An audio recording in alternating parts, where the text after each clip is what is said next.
What's happening, hardscapers? This is the How to Hardscape podcast, where we're talking about how you can start and grow your hardscaping business. And today, I've got two of our people joining us back for an I Am a Hardscaper roundtable. If you haven't checked them out on Instagram and check out their previous interviews that we've done on the podcast. We've got Sean Collinsgru, Premier Outdoor. Sean, your name on Zoom here kind of threw me off. But Sean, thank you so much for joining us. Yeah, absolutely. It's like to, get to chat with Richard as well, who is one of my hardscape heroes. So I'm pumped. And as you said, we've got Richard Carroll of RC Outdoor joining us. Richard, thank you so much for taking the time. Yeah, man, good to be here. And Sean's definitely the hardscape hero here. So we are three heroes converging into one. I like it. It'll be great. I'm excited. I appreciate you including me into that, but I don't think I'm worthy enough. I brought the two of you in here because I feel like, your designs have really, they've inspired me, and I know for a fact they've inspired many people in this industry and throughout many industries, because what you guys bring to your designs is something that, I can't put into words. The designs speak for themselves. They're beautiful. So I want to start this conversation off by talking about designing hardscapes, and breaking this down for a minute here. What are some design no's, some things that you guys see that stick out to you like a sore thumb, whether it's on Instagram, whether it's something you see online? What are some design no's that we should avoid, that you don't want to see anymore? Whoever wants to take that and kind of run with it. That's a tough question, man. I will, I guess there's a lot of, I don't want to pinpoint it into one thing that's just like a no, but I would say the biggest thing for me, I think that separates a, just okay looking patio or backyard into something that really looks just awesome is really all about proportion and just having the right scale of shapes and having everything work together. It's almost like, when you see something that's really awesome, you don't know exactly what it is. It's not just this one thing. It's just, everything's working together so fluidly and cohesively that it just works. And I think that's one of the biggest things, but it's something that's really hard to do. And that's something that I'm always looking at in my designs, trying to get the proportions to work as best as possible. But it's something you always got to work on and always improve. And that's kind of how I look at it. Yeah, kind of on those same lines, I'm really big on nice flowing curves. And so it always hurts me to see, Sean, I don't want to pinpoint anything I've seen or, on Instagram, but when you're going to throw some curves in there, make those curves really pop, take your time, spend the time on drawing those lines out, using whatever tools you have and then if you're doing, a lot of Sean does a lot of those, I don't know what you call it, more of the square, the straight line designs. Get those straight lines straight, man. Get them straight, and so those are more design knows. Another thing that pops out to me is, as creative as I like to be, and I know Sean likes to be, it's got to be a functional space. So you can't just throw in a crazy inlay or a crazy section of a patio if it doesn't have any function. So if you're going to do something crazy and creative, at least make it have a purpose and have a reason. Because people are buying a patio, buying a deck, whatever, because they actually want to use it. So those are things that kind of stick out in my head. Mm-hmm. When you are talking to the customer, you're seeing where their budget is. You're seeing where, what features they might be interested into. What are you doing in your mind and with that space that while you're there, you can see it? What are you doing to kind of say, this is going to look good over there, this is going to look good over here, I'm going to kind of make it all blend together with this?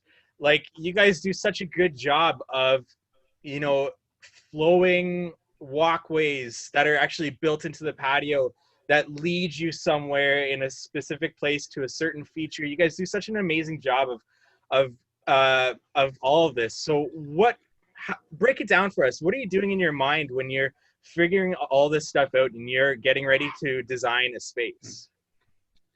So for me, I'm not the type that goes to a site and actually visualizes it. Like when customers are chatting with me, I kind of ask them questions like, hey, where's your kitchen? So then I kind of have an idea of where we might put our outdoor kitchen, or, you know, how many kids do you have, all that kind of stuff. So I can't actually visualize that when I'm there. Like I never have that final picture when I'm there. It's always like on the drive home, or it's at night, or it's the next day that I'm on another job site. Like I'm kind of just constantly thinking about that vision. And I would say it probably takes a couple of days for it to kind of pop in my head. Is that kind of how you work, Sean, or do you actually kind of see it when you're there? It really depends. Like sometimes, and especially recently, we work on like a lot of houses that are like new development homes. So it's like a blank slate. So, you know, sometimes it's just like, okay, this is what's going to work here, and I can see it. Sometimes it takes time. The best thing that I found, really two things that have like helped me improve my designs are sketching it out on graph paper first. And that's really helped with like the proportions of stuff. So I'll just do like an aerial bird's eye view of the design, draw it out to scale. And then I can like really easily just kind of mess with those shapes. And I'm kind of like visualizing it in 3D in my mind as I'm drawing these shapes.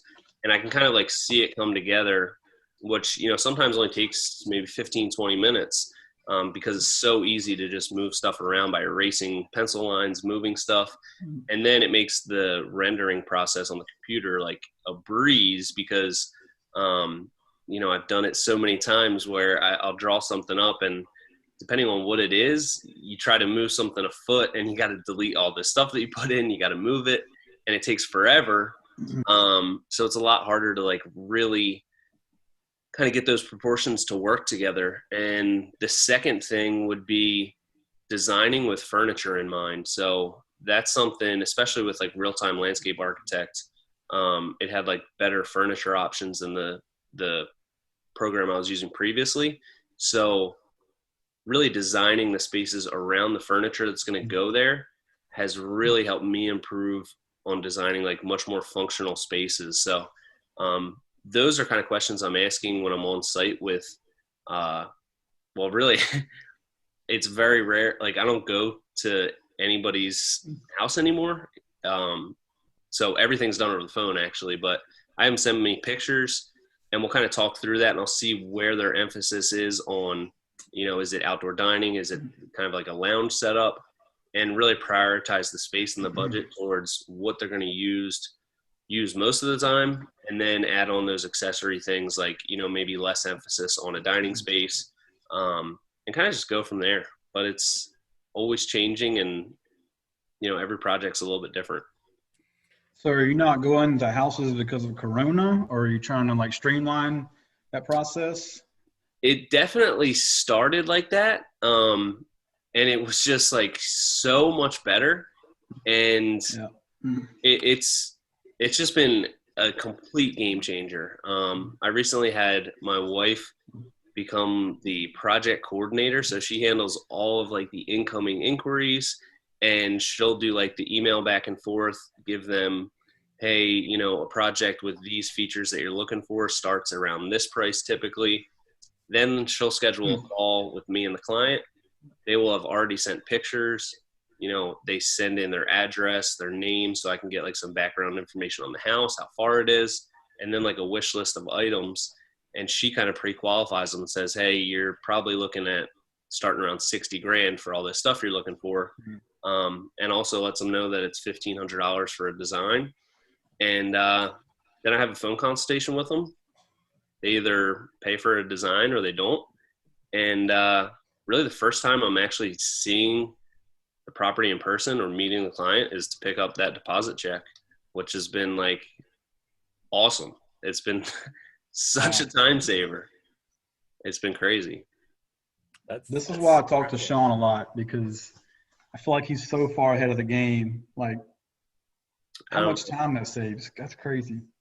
So, Sean, with that, are you able to do that because of Corona, or are you able to do that because of this brand you've built, this trust that you've created in your area? What would you attribute that to? Because that's a lot of trust for the customer to, put into you as a business owner, as a business. Yeah, I think it's a little bit of both. Obviously, like, you can't be some no-name person with like, you can't even find a website, like some fly-by-night person. Nobody's going to Venmo you $1,500 for a design, never even meeting you or anything. But it started with like COVID and just saying, because of the circumstances, we're doing stuff remotely. And that was kind of like what like really pushed it as like a trial period. And it just worked so well. Like, I don't need to be on site. And a lot of times it's just like, it leads to more small talk and chit chat. And it's really more effective if I can just like sit in my truck during the day, walk away from the job site, say, I got a call at 1, pull out my phone, look at the pictures of their house. I've already kind of like reviewed them. I'll go through and we just really talk, like the X's and O's of it and get the information that I need. And, they've seen a portfolio of our work. They know what we're all about. So from there, it's like, I gave you a really close estimate of what this design is going to end up costing. So they know that expectation of cost. They know that it's going to cost $1,500 if they want to see anything. And I was kind of blown away by how many people were just like, sounds great, I'll Venmo you right now. And then I'll have a design ready for them in a week. And recently, probably in the last like 2 months, I was driving to go pick up like a $6,000 deposit or something. And I was like, wow, I've never even been to this house, never met with the person in person.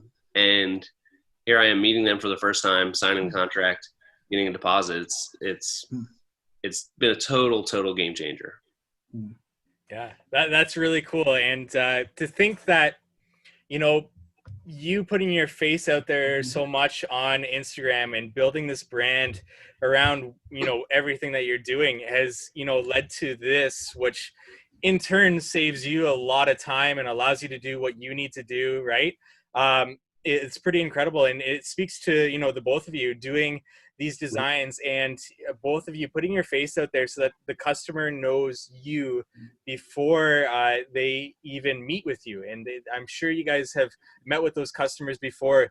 So having said that, was that intentional for the both of you to do that, to build this brand on social media? Was that intentional for you to use that, to leverage that, to gain more trust with your clients? What if somebody has a landscaping business and they're not doing this and they maybe are kind of toying with the idea of doing this, what would you say to them in terms of the benefit? Like social media or storying, or in terms of the benefits of social media, like what have you seen that do to your business? Because you guys both spend time with posting stories with, it's something that I don't even do. I hate doing it because it takes my brain off of the job site and I want to be on the job site working. And I'm sure there's more people not doing it than are. So, what made you guys want to spend that time, invest that time to be able to post these stories? What have you seen be the benefits from doing that? Well, for me, when I started out a couple of years ago, that was the only kind of outlet that I had. And I had time available. So I just thought, push Instagram, push Facebook. And I haven't really gotten a lot of leads from like Instagram. But I think what's been happening lately is I'm getting a lot of jobs from Facebook. And so I didn't realize that I had my Instagram linked up to my Facebook. And so people on Facebook were seeing all my stories.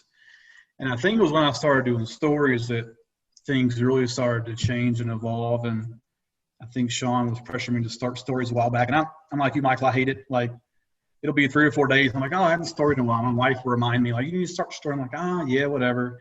But really, it really helps because, like, I went to a job last week, she was like, "Oh yeah, I've been watching you for the past year and a half, and I know you got 2 kids, and you got one little kid playing the pond the other day." So they've been watching me for over a year. You know, like we don't hide any process in our construction, in our builds. So like we're showing everybody, the whole world, how we're building our patios, how we're building our kitchens, fire pits, ponds, whatever. And I think doing that and having about a year of my face on stories, people have a relationship with me. You know, I pop in and I'm like, "Hey, Mrs. Smith," and I have no clue who they are, but they know me and they feel, you know, they feel like it's a good fit, you know. And so I've been just pushing all my pictures on there. And actually, like Facebook has been huge for me this year. Never knew how to use Facebook as far as like marketing and advertising. But this year, because of Jeremy Swahart was helping me out, just a couple little small things in Facebook. I think I've gotten about 100, close to 200K in sales. I've only spent $300 on Facebook. So that's been pretty huge for me. Pretty much I'm just hitting a 3-mile radius in the neighborhoods I want to hit. And I'm hitting the top 10 percent of income in those neighborhoods. And so I'm getting leads left and right. And so now I'm trying to figure out how to talk to those leads and how to figure out what's wasting my time and what's not. But I mean, social media is, I mean, it's huge. I mean, my website isn't as good because I've been pushing social media. But I feel like once they get on there and they see your stuff, you know, they feel like you're legit. So it's been huge for me. I'm probably the only person in my area that's just doing social media. And I think that I'm reaping the benefits because of it. So definitely wouldn't be here where I am without it. And I probably wouldn't even start my business without it either, to be honest with you. Yeah. I think that's like, it's so cool to hear how you did it, because I feel like you started like 2 years ago, right around this time of year, right? Not 2 years ago. Which is funny because I started basically I gave up my lawn care business I think in August of 2014, right in the middle of the year, probably the worst, business decision ever, but I didn't really think it through too much. But and I don't know how I found you so early on social media, but obviously you were kind of reaching a broad audience, and it was I could just see instantly that you had the exact same mentality as me when I started. And I had this vision of try to put more into the design of it, really be selective with what projects you take. And even if you have to take a project with maybe a lower budget, like that Squadra inlay that you did last year, it was did that take any more time at all? Probably not. And you turned what could have been the most boring patio ever into something that was a talking point. Was, hey, look how we transformed just what could have been a very boring patio into something that really had something cool about it. And that's kind of the exact same vision I had for my brand when I started, was if you build it, they will come. And I feel like I got to watch you do that in the same way. And it just reaffirmed, my theory on how to grow a brand and do it pretty quickly. Mm-hmm. And you did it even way quicker than I did. And it was just so cool to see, somebody with the same exact mentality, that there's a formula that really works. Mm-hmm. And, the big thing with social media, I think, is you're kind of capturing the leads before they're really leads. So, by the time they contact you, they might have been looking at your page for a year, like you've probably experienced a lot. Mm-hmm. And so have I. And it's a year ago, they weren't ready to get a deck or a patio, but now they are, and they've been following you for a year. So now they have that relationship with you, where if you really just focus on SEO and, Google ads and stuff like that, you're trying to catch people at the point where they're ready to buy. And then you're competing with probably at least 3 other companies right off the bat. But if you can get them earlier and really get them invested into you and your company, by the time they're ready to buy something, they don't want to get a bunch of prices. They want to hire you because they feel like they know you and they've seen your work, and there's like a lot of transparency there. Mm-hmm. Yeah, and that branding whole part about it, it's really interesting just hearing you guys talk about that. And your designs, everything that you're doing on social media is all feeding into this bigger beast that is your business as you grow it. And it's really interesting hearing how your business is evolving. And Sean, you were talking about how you're doing most of your meetings over the phone now and everything. So with that, for that hardscaper that wants to start their business in a similar fashion, they're drawn to this design aspect to get clients, but they can't find that first client, or everybody that they meet with and they talk about inlays and how they can make this patio look really cool, but the customer just can't visualize it. What advice do you have to that hardscaper, to that landscaper that wants to start this but just can't find the right clients to fit that sort of thing? Because it does take trust in that first client to trust you to actually make something that does look good. And if you have nothing to show for it, if you have just basic design patios and they just can't visualize that inlay that you're talking about, what advice do you have for that starting out contractor? I think probably, well, first off, like 3D renderings, if you can get on that right from the beginning, it's going to be a game changer. I didn't, for probably the first like year and a half, do any 3D rendering. So there was a lot of times where I'm talking to a client and I'm like, thinking that they're seeing exactly what I'm seeing in my head, and you just get this blank stare. So that was when I realized I really needed that. But I think there's also this mentality of, and like this illusion that you can just jump into starting your own business and work for all these like high-end clients, make a ton of money, like right off the bat. Like there's some sort of way to do that, but I just don't think that that's true at all. So my whole thing was, I'm going to say right from the beginning, like, I'm not going to worry about making like money or worrying about my profit margins for 2 years, because I need to build a portfolio. So in the beginning, it was really just, I know I'm not gonna like make what this picture looks like I could have charged for it, because at the time I hadn't built it yet. I only had a couple jobs under my belt. So like, you got to make sacrifices in the beginning, no matter what, whether it's money or time or both. I'm still sacrificing a lot of time putting into business. And I think there's just so many like gurus online, and they say, this is a formula where you can just instantly get the best clients, instantly make a ton of money. And, there's definitely a lot of ways that you can learn things to help you along the way. And you should try to read and talk to your peers as much as possible. But, there's gonna be times where it's really hard. And I think that's like something that people just need to like accept in the beginning. Be willing to sacrifice, because you're going to have to sacrifice something to get where you want to be.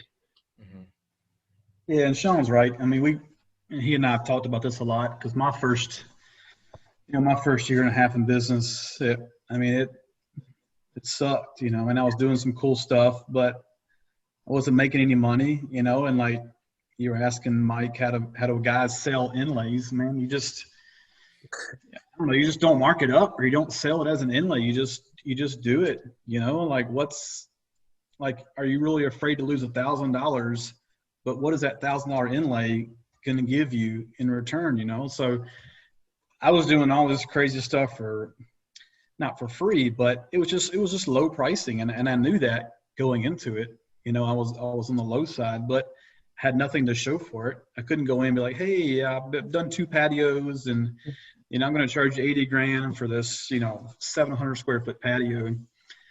And so I think after my first year and a half, I had some legit projects where I didn't make a lot of money on, but I had a great portfolio that I could present to customers and be like, hey, this is the work we've done, and this is what we're going to charge, because I can charge that now. So this is like the first year that I'm actually making money, and it feels great. And so, I talked to Sean a lot, and Sean would really encourage me, because he would be like, hey man, like this is the same way I started. It wasn't about the money.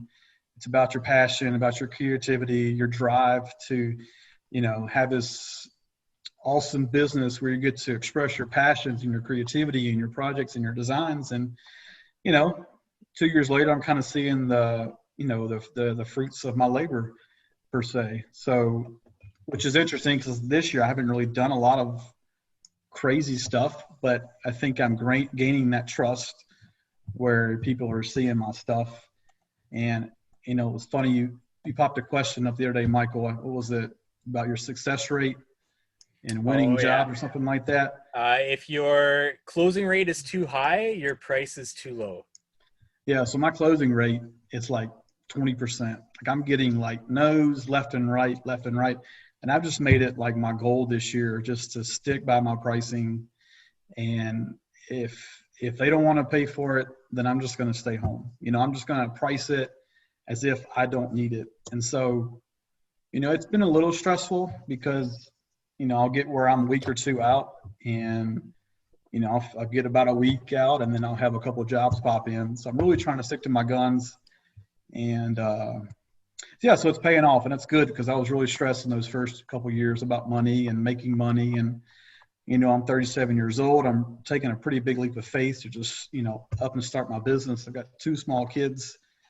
So, yeah, it's been going good. And now, I talk to Sean a lot. We talk in the winter occasionally on the phone, and because I feel like we're kind of on the same page as far as how we started up, how we design, how we build. And so it's encouraging to see it's all working out. It's all, it's all leading to good stuff. So it's definitely encouraging.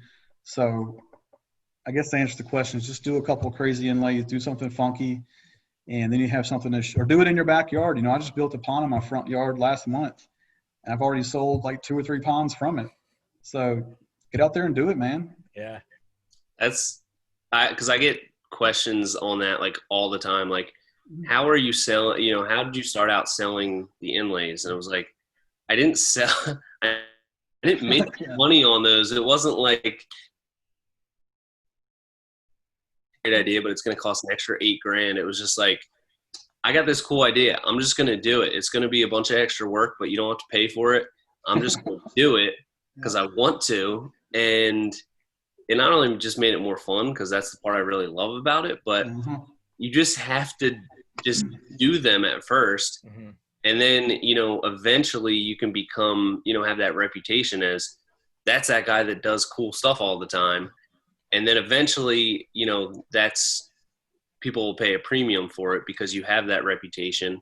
And, that was a really important part of like starting out was I had a lot more opportunities for like very simple stuff, because obviously I'm just starting out. It's not people with $100,000 to spend. It's like I have $8,000 to, do the whole backyard. What can you do?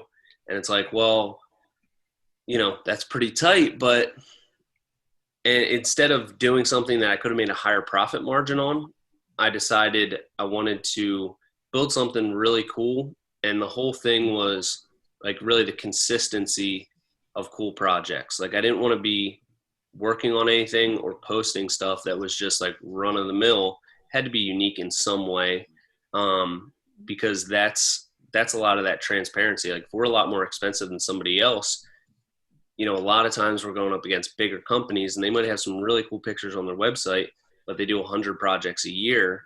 It's like, those 5 really cool projects on their website, are you going to be in that 5% that are really cool, or the 95 that are just kind of average patios where if you hire us, you can follow every single project that we do. And if you like all those, you're probably going to like what we come up with for yours. So it's like really that trust that's built over a long period of time. And you really have to stick to your guns on what your brand looks like and how, you kind of envision that in the future. And another thing, like what Richard was saying, with like sticking to your guns on pricing, with pricing and with your brand, if you kind of like, go away from really what you believe is right for your pricing or for your brand, you're just going to get busy with other things that kind of distract you from what you want to build in the first place. And I always thought the best motivation was sitting at home with no work after I just turned down like a 12 by 12 patio because it wasn't really fitting our brand. And it just puts more pressure on you to get creative on how you're going to, sell the projects that you want to build. So if I would have taken all those 12 by 12 patios, I'd probably still be building 12 by 12 patios. But, you put that pressure on yourself to get creative and figure something out, and, you make it happen. What about other contractors in your guys' area? Sorry, this takes a wide turn, but other contractors in your area, have they started to notice you guys? Like, what was because like right out of the gate, you start coming out and doing these incredible designs. Are contractors in the area starting to take notice? Are dealers in the area starting to take notice of you guys, the work that you're doing, the designs that you're putting out in terms of the industry as a whole? I mean, I think for me, so I've only lived in this area for about 6 or 7 years. I don't know a lot of people. I don't know a lot of the other companies, their owners. I don't socialize with them. So I couldn't tell you. I mean, I think that if anything, like my dealers, the people that I work with know that, we're super creative. And if they have a customer come in and they want something interesting, then they'll send them my way.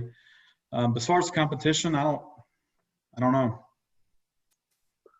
I think for me in my area, I'm getting to know more and more people that are in the business, and really like other like-minded companies. I guess I talk with the most because there's a lot of companies that are just kind of landscape companies just doing kind of run-of-the-mill stuff. But, there's a couple other companies in my area that are really good, that do really cool creative stuff. And, instead of looking at them as like competition, it's only a handful of us, and we're mostly smaller companies. So there's plenty of work for us. Mm-hmm. It's really, if I lose out a bid to, somebody that's really become my friend that's going to do something cool, I don't get upset by that. It's, and I guess I don't really get upset when they go with somebody that's running the mill either.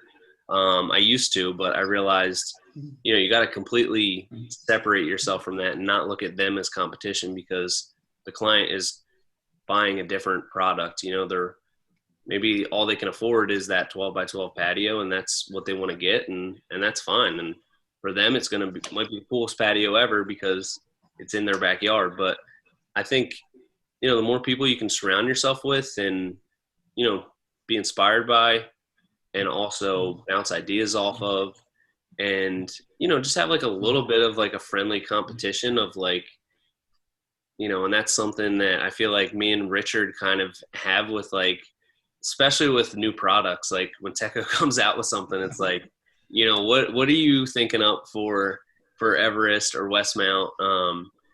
And I know he's going to do something super cool with it. Like when you did, I think it was your first Westmount, they, it was kind of that boulder, like the fishball or the Kim K project. Yeah. Kim K, yeah. I remember Bob was with that.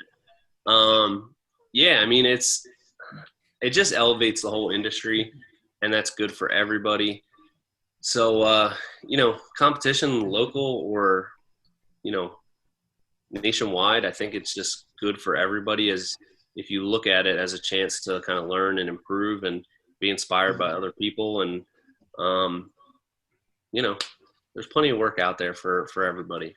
Yeah, and I asked that question just because of that, because of how much work is out there for everybody. And I just wanted to see, because if one of you guys were in my area and I was just starting out, you would be the first person I'd be hitting up to, like, hey, can I like just pick your brain? Can I just talk to you? So I was just wondering, like, how many people have actually reached out to you in your area? How many people are starting to take notice of you? But it just shows how big this industry is outside of, Instagram, and outside of the people that are spending the time online to build their brands online. That was just a curiosity question on my part. But we talked a lot about money here, and this is a big topic among contractors. Debt, no debt. what do you guys do? What are you guys comfortable with debt, taking on debt to grow your company, buy the new equipment, whatever it might be? But what's your stance on growing a business? Debt, no debt? What do you guys do? I'm, I would say, leaning more towards no debt.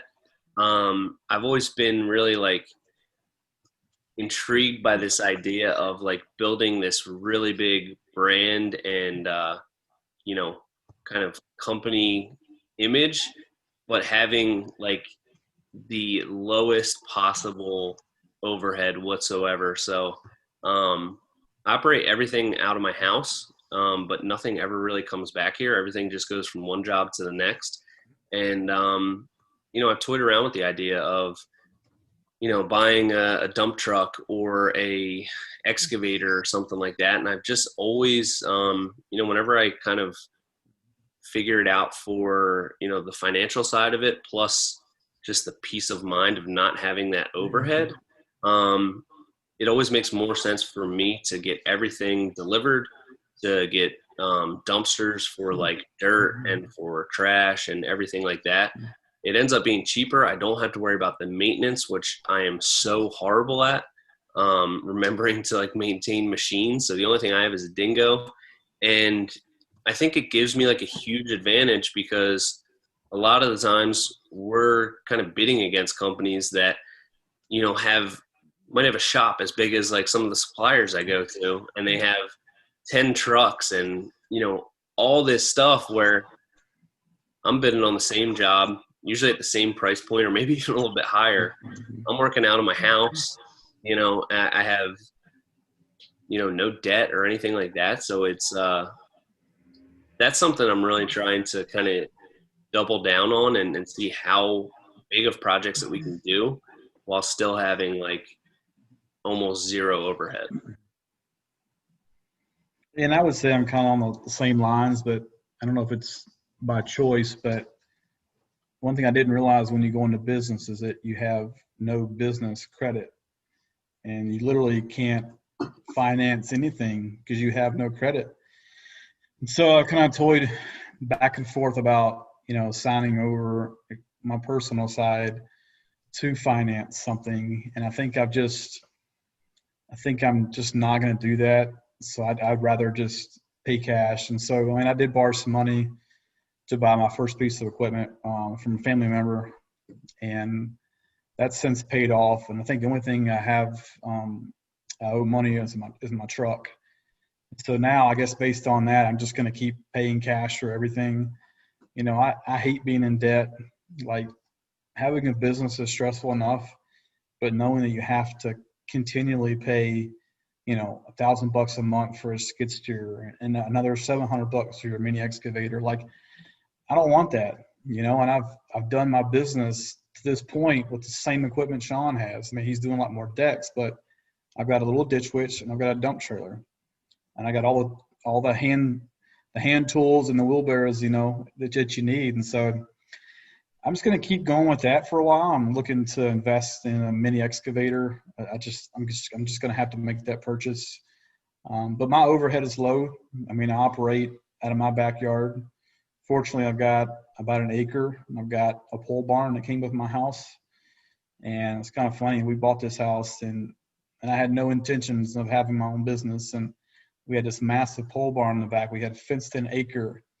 And so like 3 years later, I'm like, wow, this is why I have all this land and this pole barn. So it's like, it's pretty cool how that worked out. So, and if I didn't have that, there's no way I could have gone into business. I mean, I got tons of crap loads of dirt back there and rock and skids of pavers and all kind of stuff. So, you know, there's no reason for me to have to get a shop. And so, yeah, I mean, that's kind of, and I'm 37. Like, I'm kind of starting the game a little later. So I'm trying to figure out the best ways to, I guess, make the most money with the least amount of equipment and debt and whatnot. And kind of going off topic a little bit, like, I know I talked to Sean last year about some of this stuff, and was really looking to get into decks, you know, because I feel like those are almost similar, if not better, profit margins. And like, to be in hardscaping, you have to have so many pieces of equipment, and so many tools, and so many compactors. I mean, the list just goes on and on and on. And like, why can I not operate my business with a ditch witch and a dump trailer and maybe a mini X? So trying to figure out what I can do with the least amount of money, least amount of equipment, and just still trying to toying with some ideas. I'd love to get into the water features and ponds and stuff like that, for a lot of those same reasons. So we'll see how it goes.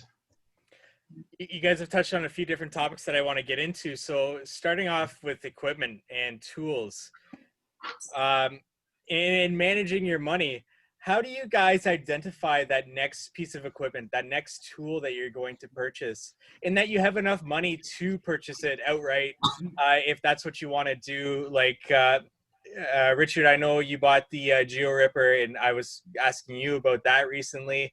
That's been on my mind. You know, something as small as that, or the roller compactor, things like this. How do you guys identify that this is going to be useful moving forward in my business? I know that I need it enough in my business that I can not have to rent it. What's your guys' mindset around the whole owning, renting? Do I have enough money? Where's that money coming from? That whole topic there.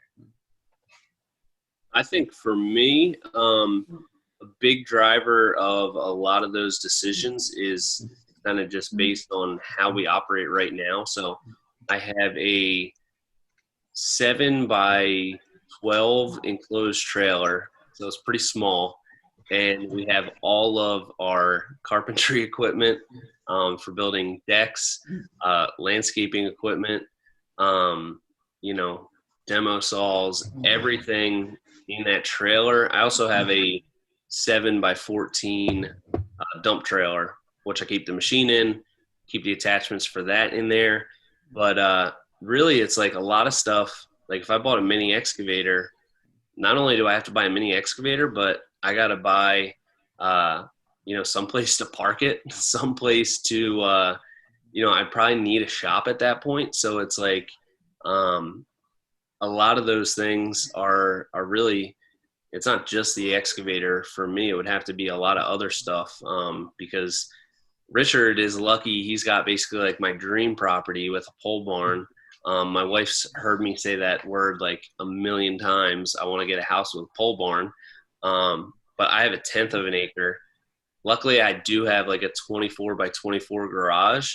So it's basically like almost my whole property is the house and this small garage. But I think that's a really big driver of it. And also just kind of the headache of, knowing that you have to maintain it. And that's something I'm really not super good at, is like remembering to, be on a maintenance schedule with a piece of machinery. Mm-hmm. And I think, if you really plan out your jobs really well, you can rent an excavator, you can rent a skid steer, whatever equipment you need, along with, different attachments that you'll just need, maybe once or twice a year.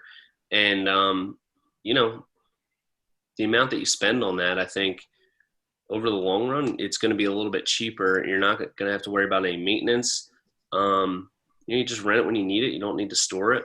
A lot of places will deliver them and pick them up. So it's, you're not driving around with it. It's, but it's obviously, it's going to be different for every business. That's just kind of what works for us right now, but we're always changing stuff up. I don't know what we're going to do next, or what's going to, I might totally flip the business upside down and buy a shop. I don't know. So right now that's working for us, but time will tell.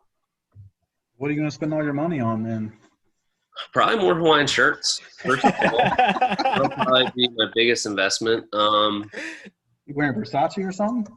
I might have to get some custom Versace, Hawaiian shirts. My next really big project is I really want to get Hawaiian shirts made that instead of like flowers and coconuts, they have decks and patios in some way.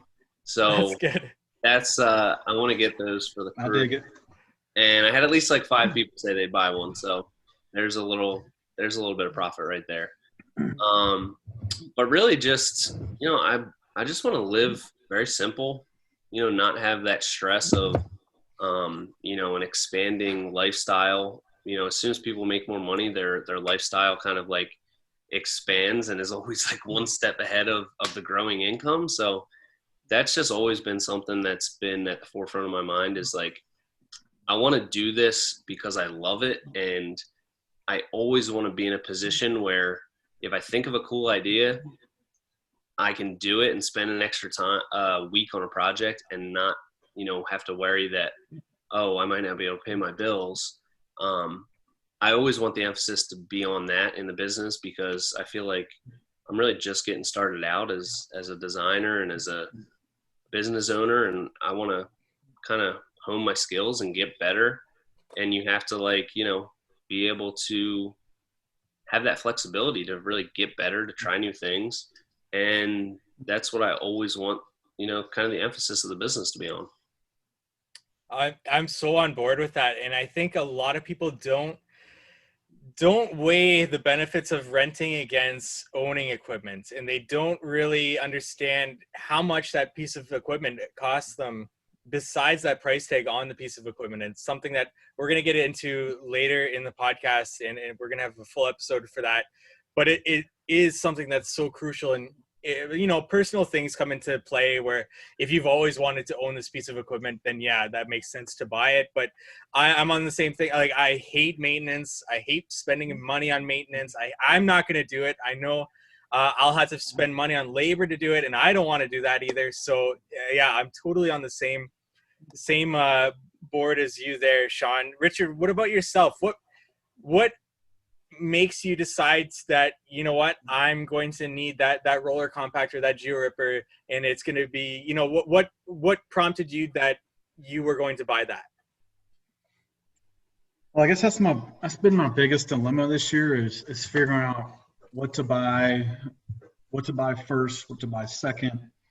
So I think for me, I've been investing a lot in like hand tools, like the roller compactor, or it's the geo ripper, or it's the vacuums. And I've kind of been avoiding like the big purchases just because I don't want to spend a lot of money on it. But I just, but I ordered a 20-foot enclosed trailer about 6 weeks ago. And because of COVID, it's, being pushed back. So hoping to get it in a couple weeks.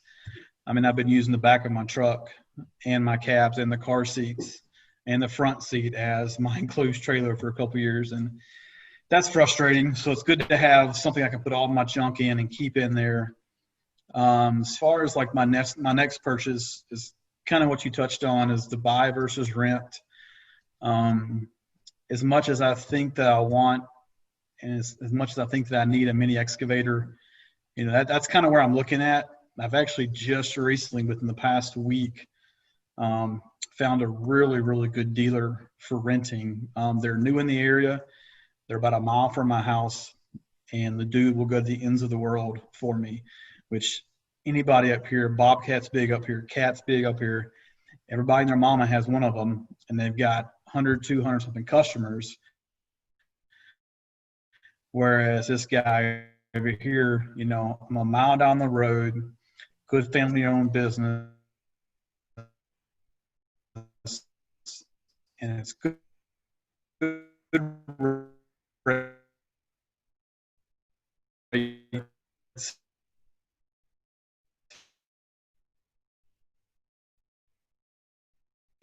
taking my dirt somewhere, and it's just been so frustrating how to figure that out.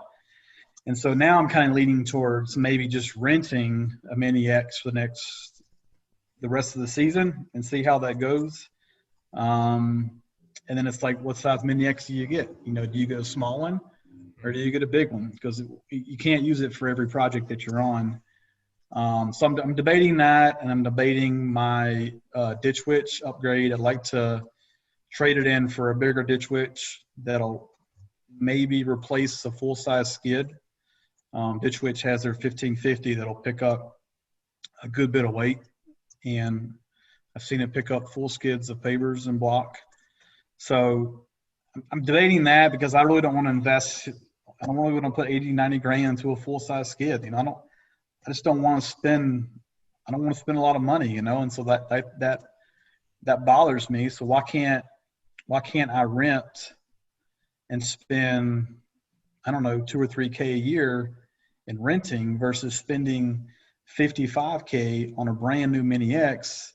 When's that return on investment going to come in? And so if I've got a good hookup for a rental, it seems like it's a no-brainer to go the rental, but I don't know. I haven't been in the business long enough. And a lot of guys want that nice piece of equipment. They want that nice brand new piece to flex and show off on Instagram and all that stuff, and so I'm trying to like not get to that point and be level-headed and minded and try to make the best decision for us. So I don't know. It just depends on the day, really. I think, also the ability to rent different machines, you get to try it out and you get to, because like I went out and I bought a Dingo a couple years ago, and overall it's been amazing. I mean, as soon as I bought it, I was like, we had been renting them a little bit, but as soon as I got it, there was all these other uses for it. Like we were using it every day for stuff that we normally wouldn't have if we we're renting. So, but I didn't really do a ton of research on, the whole market as far as what was out there. Like a lot of people go with the Ditch Witch instead because it's got more power, and it's, roughly in the same price range as like the TX1000, which I have. So if I would have, done a little bit more renting, even if I was, dead set on buying, just rent,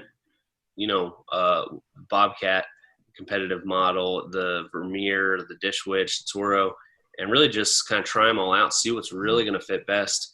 I think that's the best way to go. And especially with something like a Mini X or even a Skid, there's so many different sizes and configurations that you can get. It's like, especially if you've never owned one, how do you know really what's going to be best for your business? So rent it, rent all the different sizes on different projects and see which one you would get the most sustained use out of. And, if you're renting everything, just get like an RC Outdoor magnet, throw it over the rental sticker, and you can flex and save money at the same time. People be like, it comes with a whole fleet of machines. You see all these RC Outdoor machines he's got. So I think that's really appealing, and especially for small companies, it's like, a bigger company that has, 3 crews, they can kind of like offset their projects in a way where like the Skid goes from one job to the next on, base installation day or dig out day or something like that, where for us, we can't have too many machines because, like on this current project, we've been doing just carpentry for a month, and then it would just be sitting there. So something like the Dingo is okay. It's not too expensive. It's all right that it's just sitting there. It's doing a little bit of stuff here and there, but it's tough. I don't know. I don't have the answers really. Just trying to figure it out. Yeah, and it is a tough topic. That's why, some people lean towards rent, some people lean towards buying, and, renting, I just feel provides so much flexibility in terms of, like you said, sizing. One job you might need a full-size skid steer to be more productive, but the next job you don't have the access and you need that little Dingo. Or, there's tax benefits to renting as opposed to owning. That there's just so many things. And as well as personal preference, some people just want to own that piece of equipment, which is totally fine with that as well. How about managing money in your business, guys? Do you guys have different accounts for different things that you can see the financial health of your business? Do you guys just run off of one account?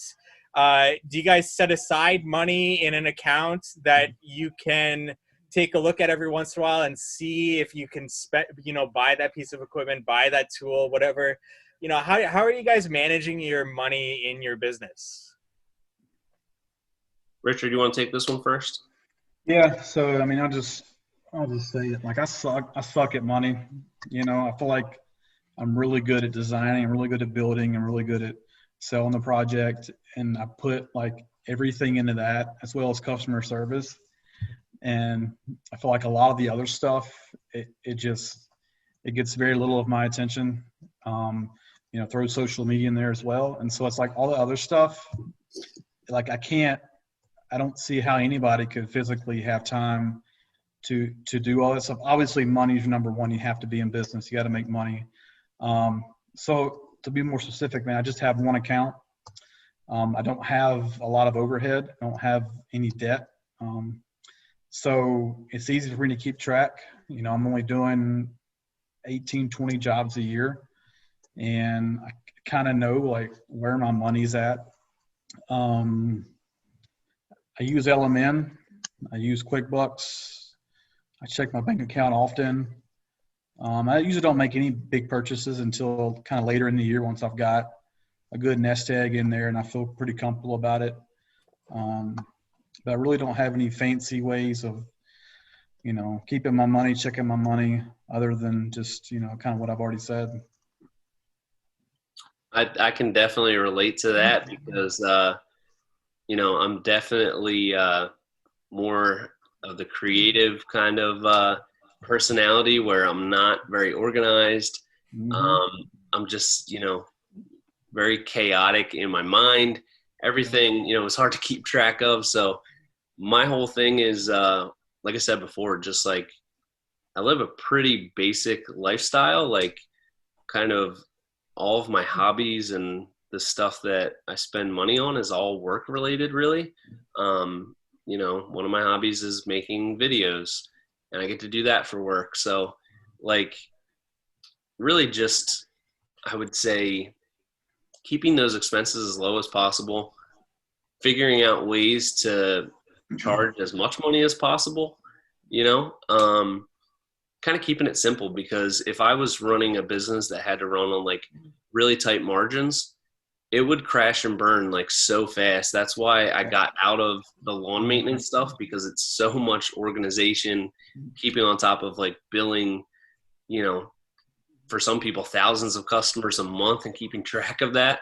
And that is just definitely not my skill set. So I think really building, you know, the size of the company and the way that the company operates around my skill set, which is more the creative stuff, and really having like a huge cushion in our jobs where, you know, it could go twice as long as expected, but because my overhead's so low and, you know, we're really charging a premium rate, you know, I'm still going to be well in the clear. Yeah, and I've kind of been thinking, like, kind of going on what Sean was saying as far as, and then what you were saying about kind of like our next purchase and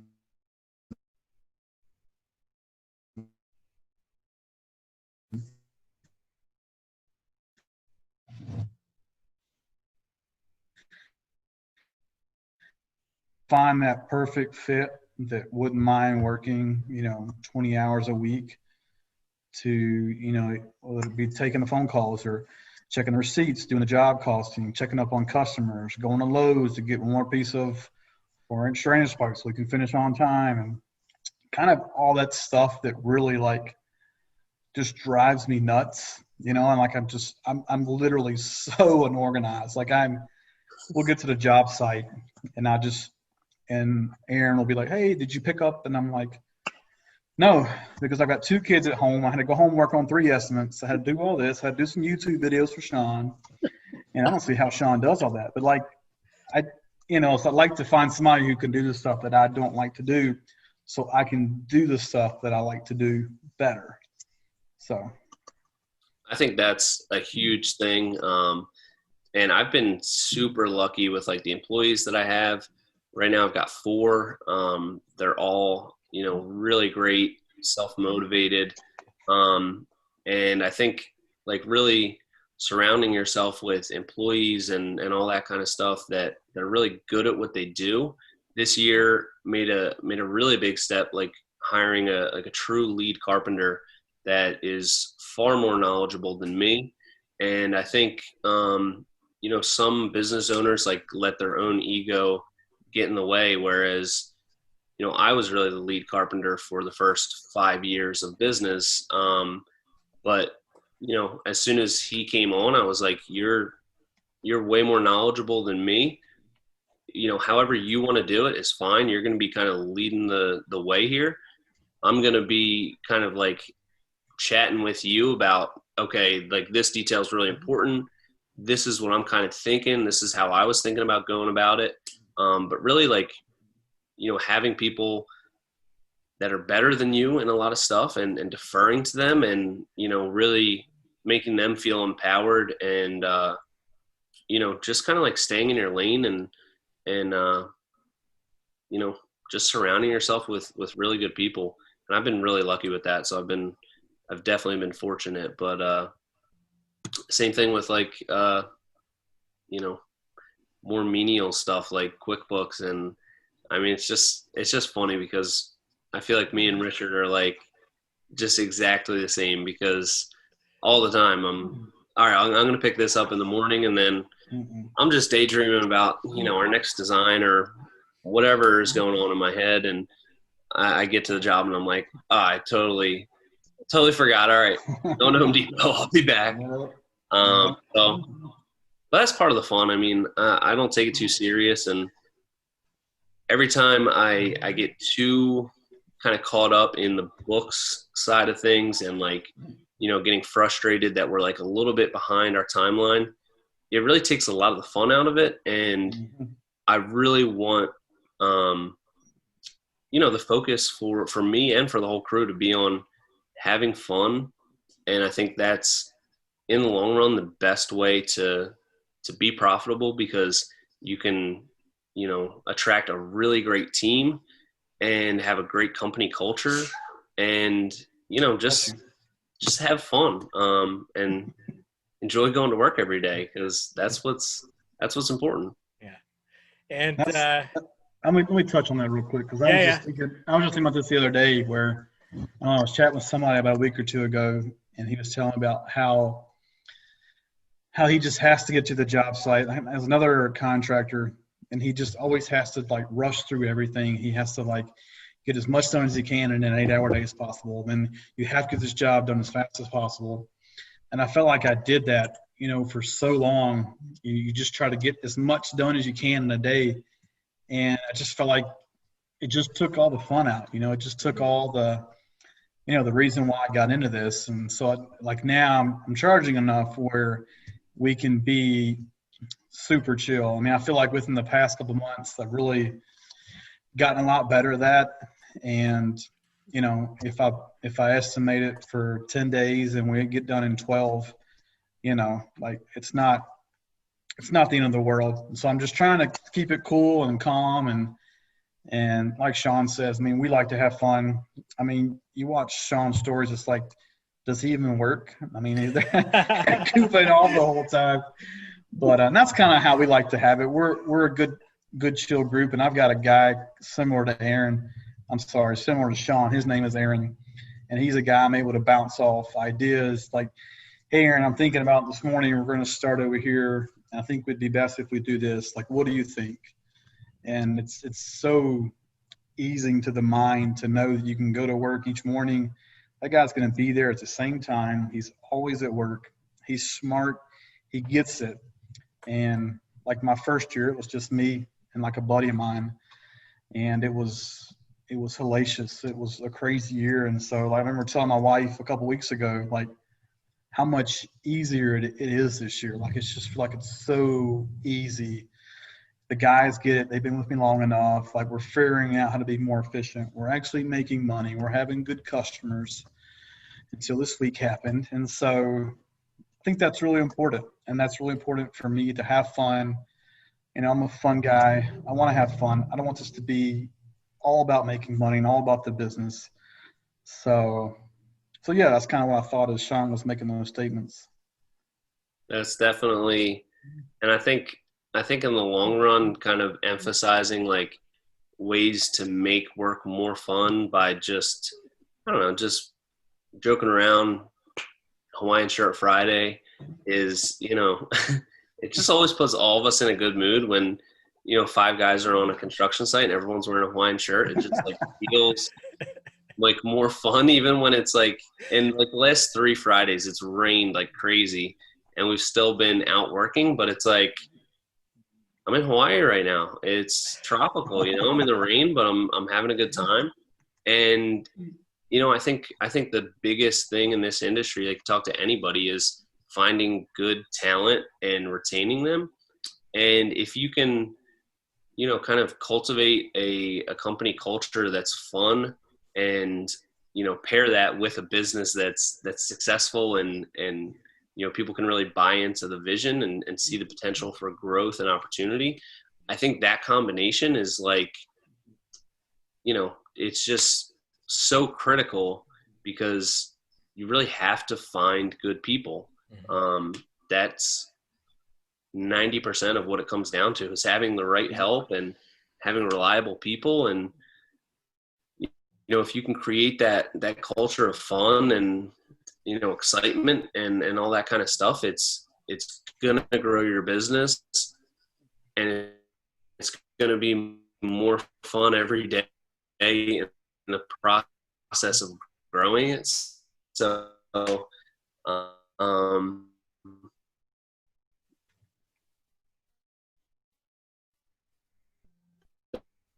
that's something. I got you.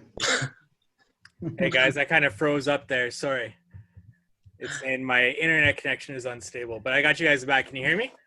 Yep. Yeah, man. We're all ears, buddy. All right. So there's quite a few things that I can unpack there, but going off that employees topic, where did you guys find your employees? Like Richard, you've got Aaron.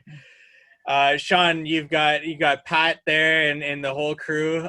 Where do you guys find these guys that you feel are good fits within your business that you guys can mesh with?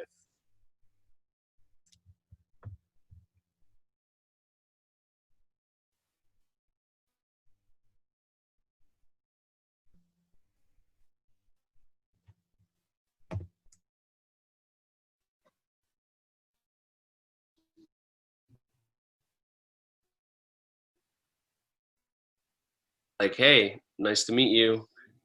Can you show up to work on time? And he was like, yep. And I was like, all right, start Monday. And that was kind of it. And then kind of, once we started working together, we just really have just like a natural fun chemistry between us. He's also a really good worker. He's never complains. He's always in a good mood. Or I'm in a good mood and he's in a bad mood and I cheer him up, or I'm in a bad mood and he cheers me up. So we kind of work really well together, but it's really all of the employees have just kind of like come around kind of coincidentally like that. Besides our newest hire, he reached out through Instagram, and, I wasn't even looking to hire at the time, but it was a really great opportunity. He seemed like he was really going to fit, and it's been like one of the best things for the business. So I feel like it's just mostly getting lucky, finding people. Yeah, I mean, not somebody mind the party, but I mean, I just happened to get lucky. I asked, so the same guy that I know has got me both of my workers, and it was kind of like when I started my own business, I was telling everybody that I knew, hey, I'm going into business, your mama, tell your daddy, tell your friends, and it was also like, hey, do you know anybody? Do you know anybody that can do it? Have any experience, any construction experience? So my main guy, Aaron, he's 45, and he's kind of been doing odds and ends his whole life, but he's been pretty much in construction. So he knows, measurements, he knows cutting, he knows the details, which is important. And he's a good dude. He's a normal dude, like you and I. His wife has a good job, and so she brought in most of the money. So he had been doing stuff on the side. And so he came in, and so he's been with me almost 2 years. So not the first year. I just had good buddies from then on, and started him out making a good chunk of money. And then about 2 months in, I gave him like a $5 raise, because I was like, this guy like makes my life so much easier. And there were a lot of weeks last year where he was making a lot more money than I was per week. But I knew that I had to have that guy. I knew I had to bite that bullet to pay him. And it's worked wonders. I mean, the guy has never missed work. He's always there on time. But but I also like to make it a fun environment. It's not super strict. It's not, you know, like a lot of the, slave master like it used to back in the day. So I think he enjoys it. And so he stuck around. I've got another guy. We started out in April. He's just a young kid. He's actually the guy who gave me Aaron is his son, Colin. And so he's just a 16-year-old kid, kind of our grunt, hey, go grab that, go grab this. And I don't see us getting any bigger than 3 guys total. I feel like once you've got a 4th guy or a 5th guy on some of the jobs we're doing, you have that guy that just sits there a lot of the time. And a lot of the time, my 3rd guy, well, including myself, he doesn't have a lot to do, and it's me and Aaron doing a lot of the detail work. So I think 3 is pretty much our number. If we had some bigger jobs, we might get a 4th guy, but I think 3 is kind of where we're going to go at for now. And I've gotten pretty lucky. I think if you treat them well and you pay them well, then, you keep them around for a little bit. I think another thing that, is probably exactly the same in your business is, when your employees feel like you're willing to take the extra time to do something right and like you really care about, making it look cool. Because I feel like a lot of people that have worked for me, every previous job, like the boss is so worried about productivity and we don't have time for that. Just do it like this, and we got to get out of here.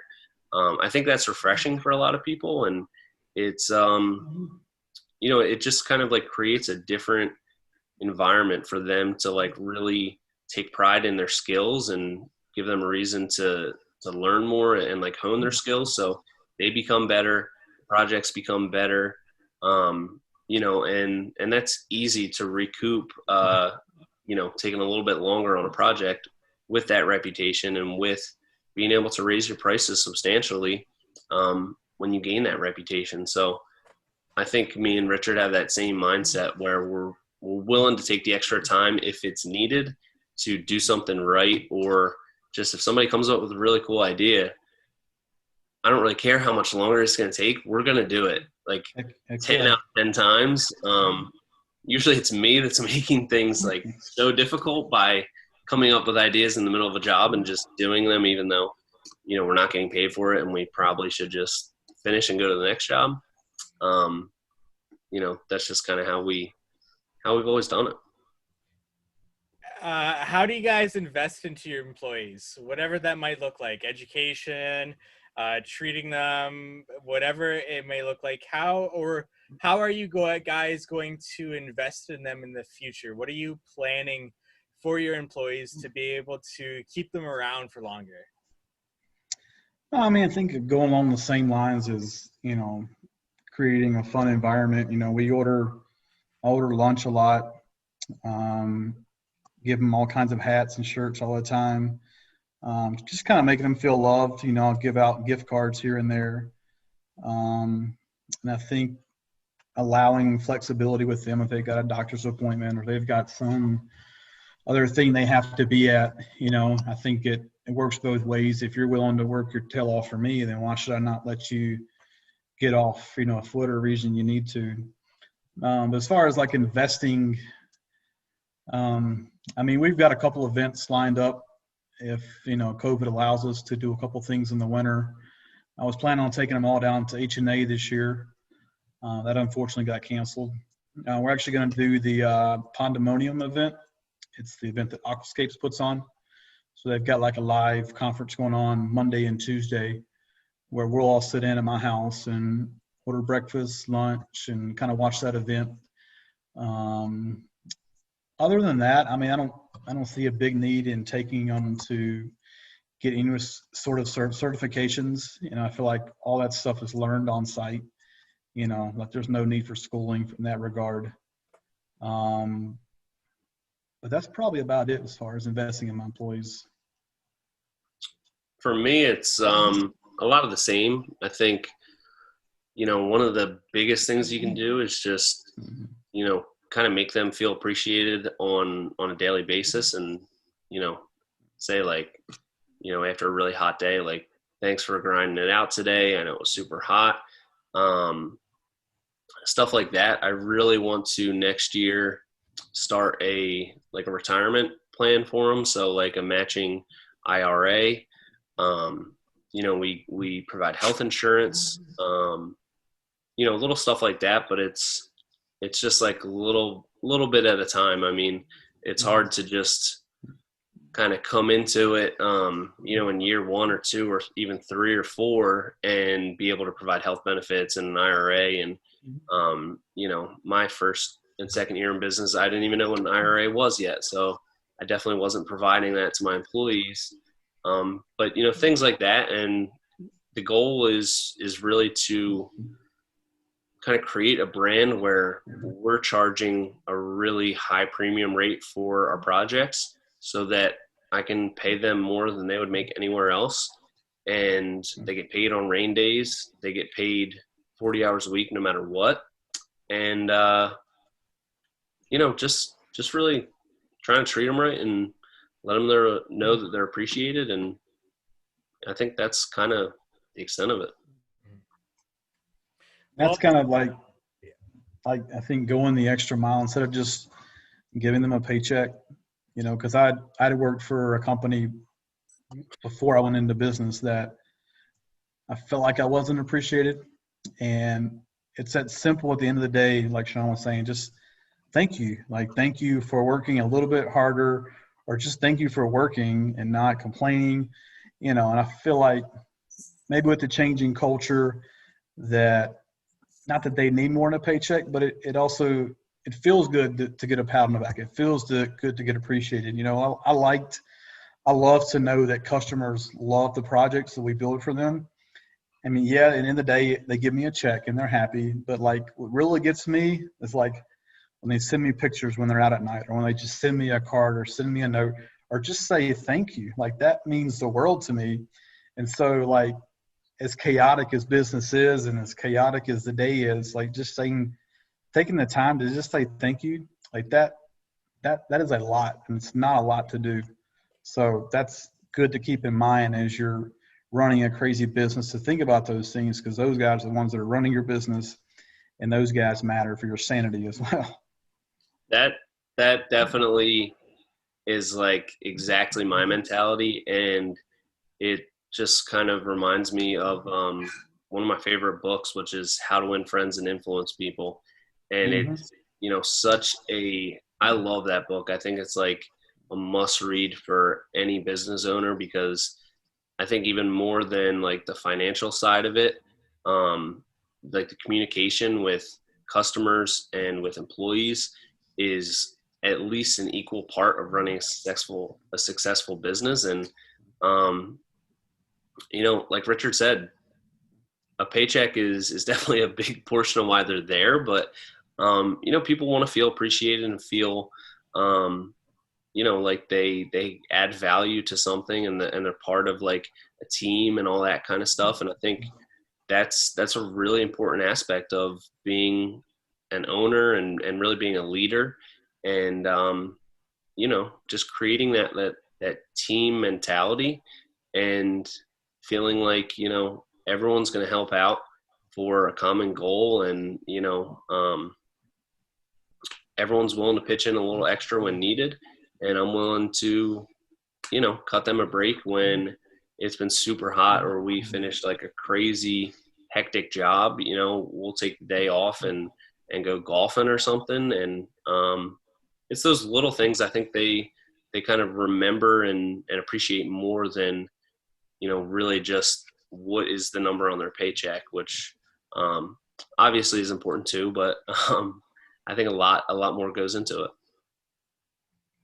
Well, guys, it's been a really positive interview. So why don't we take a slight turn as we're closing down the interview and talk about your struggles, because this is, people really resonate with other people's struggles, because it doesn't get talked about a whole lot online. That we are business owners, that we're going to struggle with things, that things do happen on a job site, things do happen in a season we are all really struggling. So I want to ask you two guys, what are you struggling with in this season? What are you guys struggling with in your business this year, or even on the current job site, or even, you know, whatever it may be? What's that main struggle that's on your mind right now in your business? I know Richard's going through something right now. I don't know if it's too soon for him to share, but I kind of want to hear it. So I'll go first. I think this year overall has been pretty great for us. I think one of my best strengths is I don't get overly frustrated too easily. I'm able to kind of step back, and that doesn't mean that I don't, you know, get flustered and frustrated sometimes, but I'm able to really kind of keep a calm and level head and not, you know, lash out on employees or anything like that. So, but just in a bigger sense, like, I think the biggest thing is that just unexpected things are going to happen all the time. And like, you really just have to like look at that as really part of the job, is dealing with stuff that doesn't go right, like almost every day. And, you know, kind of changing your mentality towards it and just kind of being more solutions oriented instead of problems oriented. So, when you're doing big projects and running heavy machinery and all kinds of stuff, there's all kinds of stuff that can go wrong all the time. It seems like, especially last year, every time we were on like a deadline and we had like one more day to finish it, the machine would fall over. And now we have like 200 feet of tow straps in the trailer so that I can be, you know, like halfway down the block and hook a tow strap up to my truck and we can get it back upright. But I think the biggest thing for people that are just starting out is, if, you know, they're having problems and issues almost every day, to just know that that's kind of normal and it's part of the process. And it's more about, you know, how you react to those problems and how quickly you can look towards a solution that's going to be the big game changer. But other than that, just clients that are just like a little bit too picky with things. That's always, I wish I had the money to just do all these projects at my own house and like have a huge property and just build them for fun and like open up a museum where there's a field of hundreds of decks and patios. Because like when I come up with an idea and they're like, I don't know if I want to do it, I get really upset, and I'm like, so, but yeah, there's struggles like every single day. A lot of times the biggest ones are just clients that are annoying or, you know, just inflexible, that kind of stuff. But it's normal, happens all the time. I mean, the struggle is definitely real. You know, I know a lot of us, we paint a pretty picture on social media, but I think you have to, like, I feel like I'm trying to present a brand, and I want to be positive and I want to be passionate when I portray myself, Instagram, Facebook, wherever it is. So I don't touch on the struggles, but it's a daily struggle, man. Like it, you know, a lot of guys, you know, look up to these bigger companies and think, oh, it must be great. And it's not, you know, like more money, more problems, and don't think that it's not a struggle. So since you guys want to talk about it, you know, this week's been really like testing and trying, like as a business owner, as a person, as a man, like as a father, you know, like I've got, so my main guy, his dad died 2 weeks ago. So he took some time off, and he's still taking some time off.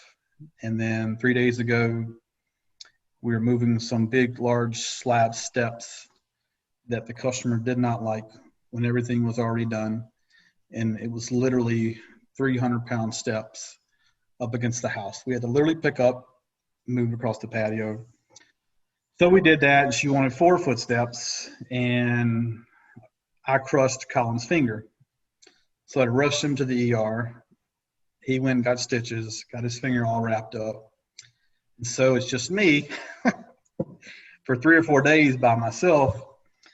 And then this customer out of nowhere, and maybe this is way off topic, off tangent, Michael, Sean, but just this is real life, and like this, the job was 99% done, and out of nowhere just went crazy because some kids, some other DIYers, whoever contractor had stopped by, and she was asking if the job was done right, and they found what they thought were mistakes. And so that led to several intense meetings with her in the mornings. And like, I'm so chill, I'm calm, I don't get worked up. I'm sitting here like shaking just thinking about this whole conversation, but things got heated, and I'm just so it's frustrating because I know that I do top quality work. I know that I do bang up jobs, and to have somebody not be happy when the job is phenomenal.